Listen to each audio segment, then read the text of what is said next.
Hello, welcome to Quick Grade Educational Hub, your number one channel if you want to pass your IGCSE exams with ease.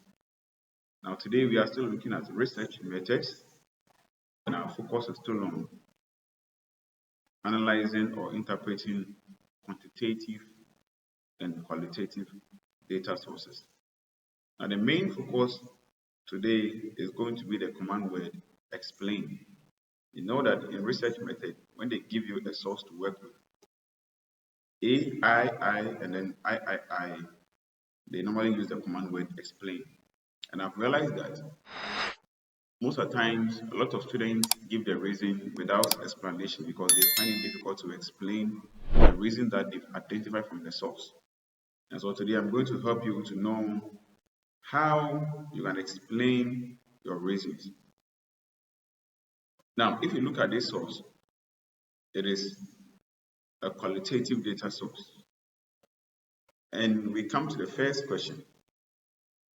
They are asking you, the learner, using the information in source A, explain two reasons why the statistics are not useful in investigating life expectancy across the world.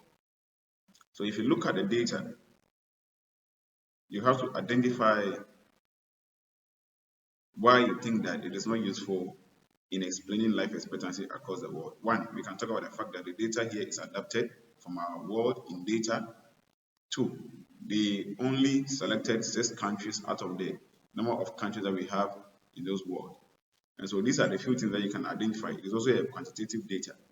But when you come here, look at this sample answer here. We're going to analyze this sample answer so that you know how to explain your reasons. We've already established the fact that the data is adapted from our world in data.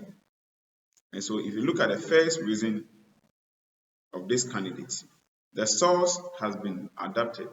When we say something has been adapted, the word adapted means changed or adjusted to fit a particular situation or a purpose. And so basically it means it has been changed or adjusted. And so look at this candidate's explanation. After saying that the source has been adapted, the candidate is trying to explain the meaning of adapted to the examiner. So this means that the data has been changed in some way. And that is a very good way to start. For example, how has it been changed? Now he's giving an example. For example, data may have been added or removed. And of course, if you look at these numbers, we don't know. But once we are saying that there's a likelihood that they will add data or they will remove some data, it means that they can actually increase these numbers or reduce the numbers. You don't know. But that is the meaning of what? Adapted. Now the candidate goes on to explain to the examiner why it is a problem when there's a removal or addition of what? Of data. Now this shows that the figures may not demonstrate a fully accurate picture of life expectancy across the 6 countries. Yes, it may not. It will not give us an accurate picture because the data there or the information that we see in the source, it has been changed. Whether there's an addition of numbers or there's subtraction of numbers, we cannot tell. And that is one way you can explain your reasons. So you have to understand the meaning of the word adapted, tell the examiner the meaning, you can give example, whether there's an addition or removal, and then you tell the examiner why it is a problem when we add or remove what information from the data, because it's not going to give us what an accurate figure of life expectancy across the 6 countries selected.